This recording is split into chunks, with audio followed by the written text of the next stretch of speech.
Hello guys, कैसे हो आप सब। आशा है कि आप सब अच्छे होंगे। आज हम जनरल साइंस की सीरीज में पार्ट नंबर 2 करेंगे। इससे पहले वाले पार्ट में हमने जनरल साइंस के 30 क्वेश्चन किए और उसके आसपास के जितने भी क्वेश्चन बन सकते थे उन सभी पर चर्चा की। नेक्स्ट हम 30 क्वेश्चन आज इस वीडियो में करेंगे और आसपास के जितने भी क्वेश्चन हर एक क्वेश्चन से बन सकते हैं उन सभी क्वेश्चनों पर हम आज चर्चा करेंगे। सो गाइस, स्टार्ट करते हैं। पहला क्वेश्चन है, हार्मोन शब्द का नामकरण किसने किया? रॉबर्ट ने, अरस्तु ने, बेलिस एम स्टार्लिंग ने या ब्राउन पोर्टर ने? इसका सही आंसर क्या रहेगा? इसका सही आंसर है option number C, Bayliss and Starling ने। हार्मोन शब्द का नामकरण सबसे पहले किया था बेलिस एम स्टार्लिंग ने किया था। और जब ये हार्मोन खोजा गया, कब खोजा गया था? ये 1906 में। कब खोजा गया था? 1906 में हार्मोन को खोजा गया था। जब हार्मोन खोजा गया तो पहला हार्मोन कौन सा था? यानी कि जिस हार्मोन की खोज की गई पहला हार्मोन था सिक्रेटिन। कौन सा था? सिक्रेटिन। यदि क्वेश्चन है कि हार्मोन का दूसरा नाम क्या है? हार्मोन का दूसरा नाम है ग्रंथिरस। मनुष्य और एक मनुष्य के शरीर में लगभग 230 के आसपास हार्मोन्स होते हैं। नेक्स्ट क्वेश्चन हम देखते हैं, पृथक्करण का नियम किसने दिया? पृथक्करण का नियम किसने दिया था? एसियन्स ने, डार्विन ने, मेंडल ने या बेबीलोनियन ने? इसका सही आंसर क्या रहेगा? इसका सही आंसर रहेगा ऑप्शन सी, मेंडल ने ही पृथक्करण का नियम दिया था। इसे मेंडल का द्वितीय सिद्धांत भी कहते हैं। यानी ये शक्तियों के पृथक्करण के सिद्धांत है। और मेंडल ने 3 नियम दिए थे। फर्स्ट नियम था प्रभाविता का नियम, सेकंड था पृथक्करण का नियम और तीसरा था संतत वर्गीकरण का नियम। यानी कि मेंडल ने कितने नियम दिए? 3 नियम दिए। उनमें से पृथक्करण का नियम सेकंड नियम है, जिसे शक्तियों के पृथक्करण का नियम कहते हैं। पहला था प्रभाविता का नियम, सेकंड पृथक्करण का नियम और थर्ड संतत वर्गीकरण का नियम। और मेंडल को ही आनुवंशिकी का जनक कहा जाता है। यानी कि क्वेश्चन आए कि आनुवंशिकी का जनक किसे कहा जाता है, उसका भी आंसर क्या आएगा? मेंडल ने। मेंडल ने ही आनुवंशिकी के लिए मटर के दाने पर प्रयोग किया था। नेक्स्ट क्वेश्चन है, जीव विज्ञान शब्द का प्रयोग सर्वप्रथम किसने किया? यानी कि जीव विज्ञान का जो प्रयोग किया गया शब्द का किसके द्वारा किया गया सबसे पहले? लेमार्क तथा टेर्विनस ने, वॉन मोर ने, पुरकिंजे ने या अरस्तु ने? इसका सही आंसर क्या रहेगा? इसका सही आंसर है ऑप्शन ए, लेमार्क तथा ट्रेवेनस ने। किसने किया था? लेमार्क तथा ट्रेवेनस ने। कब किया था? 1802 में किया था। कब किया था? 1802 में। ये इन्होंने जो बायोलॉजी है, बायोलॉजी एक ग्रीक भाषा का शब्द है। क्या है? बायोलॉजी एक ग्रीक भाषा का शब्द है। और लेमार्क तथा ट्रेवेनस ने 1802 में इसे हिंदी शब्द में रूपांतरण किया। यानी कि जीव विज्ञान, बायोलॉजी से जीव विज्ञान में ट्रांसफर किसने किया था? ये लेमार्क और ट्रेवेनस ने किया था 1802 में। नेक्स्ट क्वेश्चन है हमारा, जीव विज्ञान के जनक के नाम से जाने जाते हैं। यानी कि जीव विज्ञान का जनक किसे कहा जाता है? लेमार्क को, डार्विन को, अरस्तु को या ट्रेवेनस ने को? इसका सही आंसर क्या रहेगा? इसका सही आंसर रहेगा अरस्तु। यानी कि ऑप्शन सी, अरस्तु को जीव विज्ञान का जनक कहा जाता है, क्योंकि अरस्तु ने ही जीव विज्ञान का एक क्रमबद्ध ज्ञान के रूप का विकास किया था। यानी कि यदि क्वेश्चन आए कि जीव विज्ञान का नामकरण किसने किया? जीव विज्ञान का नामकरण किया था लेमार्क एंड ट्रेवेनस ने 1802 में। लेकिन यदि क्वेश्चन आए कि जीव विज्ञान का जनक किसे कहा जाता है, वो कहा जाता है अरस्तु को। क्यों कहा जाता है? क्योंकि इन्होंने जीव विज्ञान का एक क्रमबद्ध ज्ञान के रूप में विकास किया। नेक्स्ट क्वेश्चन हम देखते हैं, वनस्पति विज्ञान के जनक के नाम से किसे जानते हैं? यानी कि वनस्पति विज्ञान के जनक किसे कहा जाता है? थियोफ्रेटस को, डार्विन को, पुरकिंजे को या अरस्तु को? इसका सही आंसर क्या रहेगा? इसका सही आंसर रहेगा ऑप्शन ए, थियोफ्रेटस को। किसे? थियोफ्रेटस को वनस्पति विज्ञान का जनक कहा जाता है। वैसे तो वनस्पति विज्ञान के बारे में अरस्तु ने ही जानकारी दी थी। पौधों के बारे में जानकारी इकट्ठी वगैरह किसने की? अरस्तु ने। लेकिन अरस्तु इस पर कोई ज़्यादा सर्च नहीं कर सका और ये एक इसी के आगे शिष्य हुए हैं थियोफ्रेटस, और इन्होंने जो पौधे थे उनके बारे में एक ज्ञान इकट्ठा किया, और क्योंकि ये प्रोफेसर किस प्रोफेसर के शिष्य थे, अरस्तु के, और वहीं से इसने आगे अपने ज्ञान को बढ़ाया। तो वनस्पति विज्ञान का जनक कौन है? थियोफ्रेटस। नेक्स्ट क्वेश्चन है, बॉटनी शब्द की उत्पत्ति किस भाषा के शब्द से हुई? यानी कि बॉटनी शब्द की उत्पत्ति किस भाषा के शब्द से हुई थी? ग्रीक, लैटिन, फ्रेंच या पुर्तगाली? इसका सही आंसर है ऑप्शन ए, बॉटनी शब्द की उत्पत्ति ग्रीक भाषा के बोटेन से हुई थी। ठीक है, बॉटनी शब्द की उत्पत्ति किससे हुई थी? ग्रीक भाषा के बोटेन शब्द से हुई थी। नेक्स्ट क्वेश्चन हम देखते हैं, फाइकोलॉजी में किसका अध्ययन किया जाता है? यानी कि फाइकोलॉजी में किसका अध्ययन किया जाता है? जैसे कि बायोलॉजी है, बायोलॉजी में किसका अध्ययन करते हैं हम? जीव विज्ञान, यानी कि जीवों का अध्ययन करते हैं बायोलॉजी में। ऐसे ही फाइकोलॉजी में किसका अध्ययन किया जाता है? कवक का, शैवाल का, विषाणु का या सभी का? इसका सही आंसर क्या रहेगा? इसका सही आंसर रहेगा शैवाल का, यानी कि ऑप्शन बी। ऑप्शन बी यानी कि फाइकोलॉजी में शैवाल का अध्ययन किया जाता है। यदि क्वेश्चन आए कि कवक का अध्ययन को क्या कहते हैं, या कवक के अध्ययन को क्या कहा जाता है? कवक के अध्ययन को कहा जाता है माइकोलॉजी, यानी कि कवक के अध्ययन को क्या कहेंगे? माइकोलॉजी। और विषाणु के अध्ययन को क्या कहेंगे? वायरोलॉजी। क्या कहेंगे? वायरोलॉजी। यदि क्वेश्चन आए कि विषाणु, यानी कि विषाणु के जनक कौन है? Dmitri Ivanovsky. कौन है? Dmitri Ivanovsky. और इसके विषाणु के अध्ययन को क्या कहते हैं? वायरोलॉजी। कवक के अध्ययन को माइकोलॉजी और शैवाल के अध्ययन को फाइकोलॉजी। नेक्स्ट क्वेश्चन है, पर्यावरण का अध्ययन जीव विज्ञान की किस शाखा के अंतर्गत किया जाता है? पर्यावरण का अध्ययन जीव विज्ञान की किस शाखा के अंतर्गत किया जाता है? वर्गिक, अनुवांशिकी, कार्यकी या पारिस्थितिकी? इसका सही आंसर क्या रहेगा? इसका आंसर रहेगा ऑप्शन डी, पारिस्थितिकी। पारिस्थितिकी की शाखा में पर्यावरण के अध्ययन किया जाता है। नेक्स्ट क्वेश्चन हम देखते हैं, डेंड्रोलॉजी का संबंध किससे है? डेंड्रोलॉजी का संबंध किससे है? पौधों के अध्ययन से, पुष्पों के अध्ययन से, झाड़ियों के अध्ययन से या वृक्षों के अध्ययन से? इसका सही आंसर क्या रहेगा?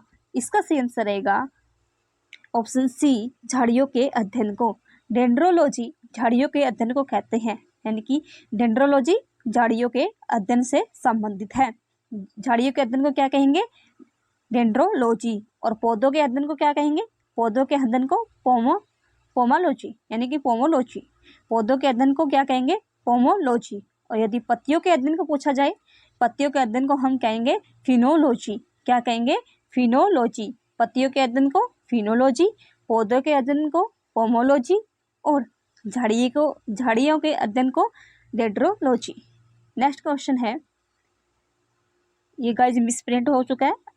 नेक्स्ट हम देखते हैं, वनस्पति संवर्धन से संबंधित विज्ञान की शाखा को क्या कहते हैं? यानी कि वनस्पति संवर्धन से संबंधित विज्ञान की शाखा को क्या कहते हैं? ओलेरिकल्चर, हॉर्टिकल्चर, एग्रीकल्चर या फ्लोरिकल्चर? इसका आंसर क्या रहेगा? इसका आंसर रहेगा ऑप्शन बी, हॉर्टिकल्चर, यानी कि वनस्पति संवर्धन से संबंधित विज्ञान को हम क्या कहेंगे? हॉर्टिकल्चर। और फ्लोरिकल्चर किसे कहेंगे? फलों के विज्ञान को, यानी कि फलों के अध्ययन को फ्लोरिकल्चर। हॉर्टिकल्चर वनस्पति के अध्ययन को। ओलोरिकल्चर किसे कहेंगे हम? बागवानी या सब्जी अध्ययन को हम क्या कहेंगे? ओलोरिकल्चर। फ्लोरिकल्चर फलों के, हॉर्टिकल्चर वनस्पति से संबंधित है। नेक्स्ट क्वेश्चन हम देखते हैं, समर्पोलॉजी में किसका अध्ययन किया जाता है? परागकण का, बीज का, फल का या पत्ती का? इसका सही आंसर क्या रहेगा? इसका सही आंसर क्या रहेगा? इसका आंसर है ऑप्शन बी, बीज का, यानी कि समर्पोलॉजी में बीज का अध्ययन किया जाता है। नेक्स्ट क्वेश्चन है, एग्रेस्टोलॉजी में किसका अध्ययन किया जाता है? एग्रेस्टोलॉजी में किसका अध्ययन किया जाता है? घासों का, फलों का, फसलों का या तेल बीजों का? इसका आंसर क्या रहेगा? इसका सही आंसर रहेगा ऑप्शन ए, घासों का, यानी कि एग्रेस्टोलॉजी में घासों का अध्ययन किया जाता है। और फलों में पोमोलॉजी, फलों का अध्ययन क्या कहलाएगा? पोमोलॉजी। यदि क्वेश्चन आए चट्टानों का अध्ययन किस विज्ञान की किस शाखा के अंतर्गत किया जाता है? गाइस ध्यान रखना, चट्टानों का अध्ययन विज्ञान की किस शाखा के अंतर्गत किया जाता है? तो इसका हम आंसर लिखेंगे पेट्रोलॉजी। या क्वेश्चन आ सकता है कि पेट्रोलॉजी किससे संबंधित है? चट्टानों के अध्ययन से। नेक्स्ट क्वेश्चन हम देखते हैं, पेडोलॉजी में किसका अध्ययन किया जाता है? भूमि का, फलों का, चट्टानों का या पौधों का? इसका सही आंसर क्या रहेगा? इसका सही आंसर रहेगा यानी कि पोडोलॉजी में अध्ययन किया जाता है ऑप्शन ए भूमि का। पेडोलॉजी का अध्ययन किस में किया जाएगा? भूमि का। नेक्स्ट क्वेश्चन हम देखते हैं, पौधों को नाम देने वाला विज्ञान क्या कहलाता है? यानी कि पौधों को नाम देने वाला विज्ञान क्या कहलाता है? नामकरण, वर्गीकी, पहचान या वर्गीकरण? इसका सही आंसर रहेगा ऑप्शन बी वर्गीकी, यानी कि वर्गीकी को में ही पौधों के विज्ञान देने वाला विज्ञान है पौधों को नाम देने वाला। नेक्स्ट क्वेश्चन हम देखते हैं, निम्नलिखित में से किसे वर्गीकी का पितामह कहा जाता है? यानी कि पौधों का भी हमने क्वेश्चन किया था कि पौधों को नाम देने वाला क्या कहते हैं? वर्गीकी, यानी कि किस वर्ग में रखे, जैसे यदि मानव है उसका वर्गीकरण भी किया जाता है, जंतु विज्ञान का भी वर्गीकरण किया जाता है, पौधों का भी वर्गीकरण किया जाता है कि किस पौधों को किस कैटेगरी के अंदर रखा जाता है। ऐसे ही क्वेश्चन किया गया कि जिसने वर्गीकरण किया तो उसका वर्गीकरण का पिता कौन है? एंगलर, लिनियस, अरस्तु या लेमार्क? इसका सही आंसर क्या रहेगा? इसका सही आंसर रहेगा लिनियस। लिनियस को ही वर्गीकी का पिता कहा जाता है, यानी कि वर्गीकी का पिता, यदि क्वेश्चन आए कि वर्गीकी का पिता किसे कहा जाता है, वो कहा जाता है अरस्तु को। गाइस ध्यान रखना, यहाँ से थोड़ा मिस गाइड हो सकते हैं या थोड़ा सा कंफ्यूजन हो सकता है कि वर्गीकी का पिता या जनक किसे कहा जाता है? अरस्तु को। और यदि क्वेश्चन आए कि आधुनिक वर्गीकी का पिता किसे कहा जाता है, उसका आंसर आएगा लिनियस, यानी कि केरोलस लिनियस को कहा जाता है। यहाँ से दो क्वेश्चन हो सकते हैं, अकेला वर्गीकी आए तो अरस्तु लिखेंगे, हम क्या लिखेंगे? अरस्तु लिखेंगे। और यदि आए आधुनिक वर्गीकी का पिता किसे कहा जाता है, उसमें हम लिखेंगे केरोलस लिनियस। नेक्स्ट क्वेश्चन है, सूक्ष्म जीव मिलते हैं कहाँ पर में हमें सूक्ष्म जीव मिलते हैं? रेतली मिट्टी में, लवक युक्त पानी में, दलदल भूमि में या प्रोक्त सभी? इसका सही आंसर रहेगा ऑप्शन डी इन सभी में, यानी कि जो सूक्ष्म जीव होते हैं, माइक्रोबैक्टीरिया होते हैं, माइक्रोजीव होते हैं, वो रेतीली मिट्टी में मिलेंगे, लवण युक्त पानी में भी मिलेंगे और दलदल भूमि में तो बहुत ज़्यादा मिलेंगे। तो सूक्ष्म जीव कहाँ मिलते हैं? इन सभी में। नेक्स्ट क्वेश्चन है, विषाणु वृद्धि करता है कहाँ पर करता है विषाणु? जीवित कोशिकाओं में, चीनी के विलयन में, मृत शरीर में या पानी में? इसका सही आंसर रहेगा ऑप्शन ए जीवित कोशिका में। विषाणु हमेशा जीवित कोशिका में वृद्धि करते हैं।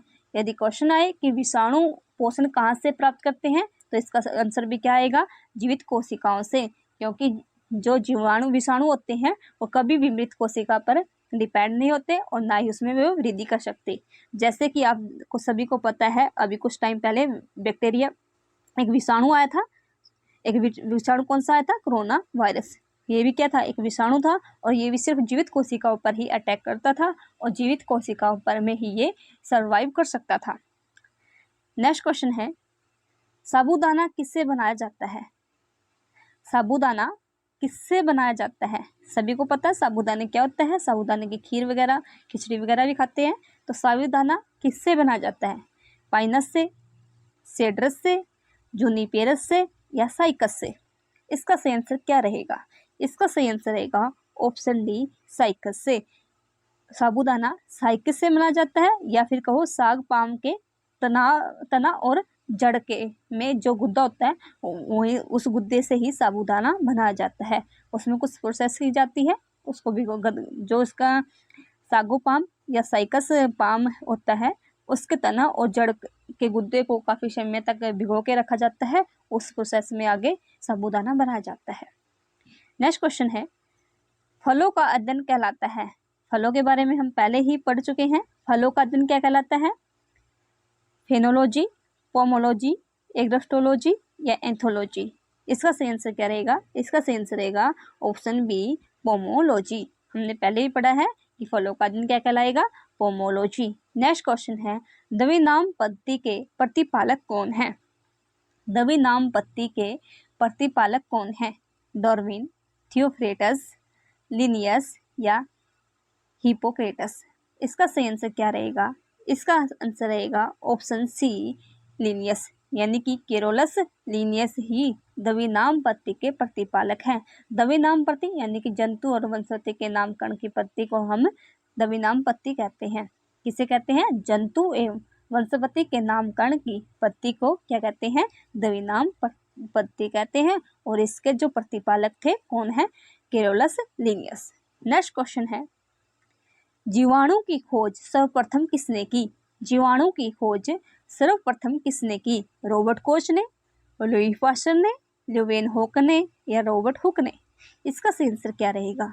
इसका सही आंसर रहेगा ऑप्शन सी, ल्यूवेनहोक ने। ल्यूवेनहोक ने 1676 में सूक्ष्म जो जीवाणु थे यानी कि जीवाणुओं की खोज की ल्यूवेनहोक ने कब की थी? 1676 में। कब की थी? 1676 में। ल्यूवेनहोक ने एक चीज़ की और खोज की थी, मैंने कोशिका वाले वीडियो में आपको बताया था। यदि वीडियो वो आपने नहीं देखी है तो डिस्क्रिप्शन में उसका लिंक दे दूंगी मैं, आप वहाँ से आप उसको देख सकते हैं। ल्यूवेनहोक ने जीवित कोशिका की भी खोज की थी।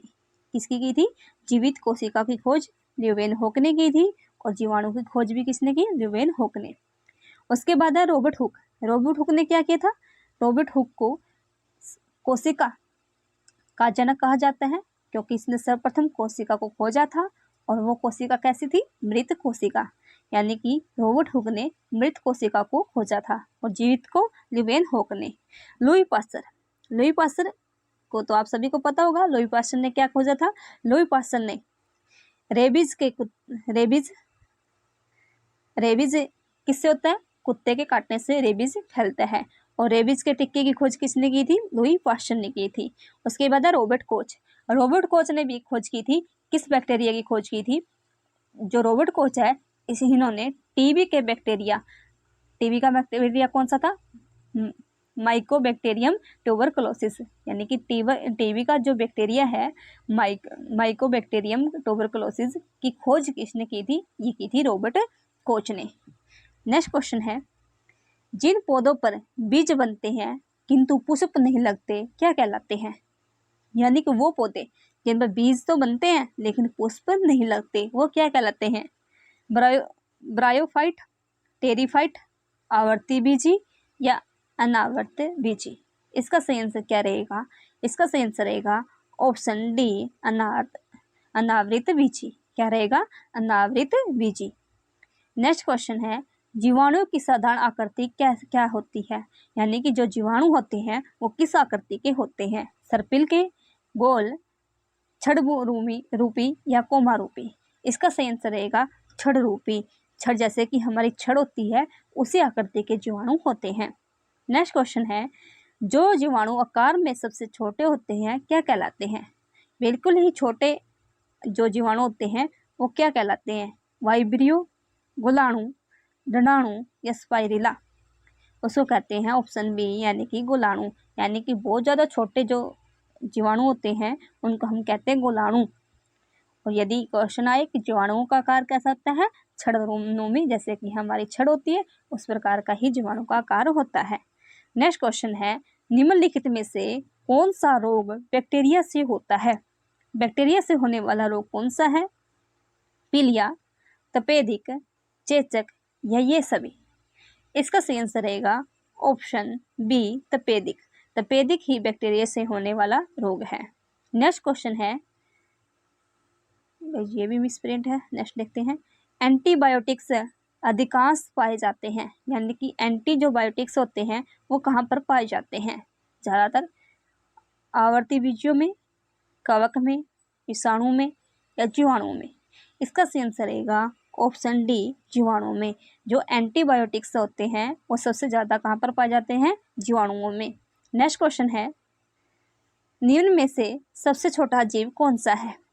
सबसे छोटा जीव कौन सा है? माइक्रोप्लाज्मा, यीस्ट, विषाणु या जीवाणु? इसका सही आंसर क्या रहेगा? इसका सही आंसर रहेगा माइक्रोप्लाज्मा, यानी कि ऑप्शन ए। सबसे छोटा जीव कौन सा है? माइक्रोप्लाज्मा। यदि क्वेश्चन आए कि सबसे छोटी कोशिका कौन सी है, उसका भी आंसर क्या आएगा? माइक्रोप्लाज्मा, यानी कि माइक्रोप्लाज्मा सबसे छोटा जीव भी है और सबसे छोटी कोशिका भी है। और यदि क्वेश्चन आए कि सबसे बड़ी कोशिका कौन सी है, तो सबसे बड़ी कोशिका कौन सी होगी? शुतुरमुर्ग का अंडा। सबसे छोटी माइक्रोप्लाज्मा और सबसे बड़ी शुतुरमुर्ग का अंडा। नेक्स्ट क्वेश्चन है, निम्नलिखित में से कौन सा रोग जीवाणु के कारण होता है? पेचिस, हैजा, चेचक या इनमें से कोई नहीं? इसका सही आंसर क्या रहेगा? इसका सही आंसर रहेगा हैजा। हैजा जीवाणु के कारण होता है। और किसका क्यों होता है? यदि हम कोई दूषित खाना या भोजन वगैरह या पानी दूषित पी लेते हैं तो उससे भी हमारे हैजा हो जाता है। ये ज़्यादातर बाढ़ वाले एरिया में ज़्यादा होता है। सो गाइज, ये थे आज के हमारे 30 क्वेश्चन। वैसे कहने को 30 क्वेश्चन है, लेकिन हमने इसके आसपास के बहुत सारे क्वेश्चन को कवर किया है। यदि वीडियो अच्छी लगी है तो लाइक करें, शेयर करें। Thank you.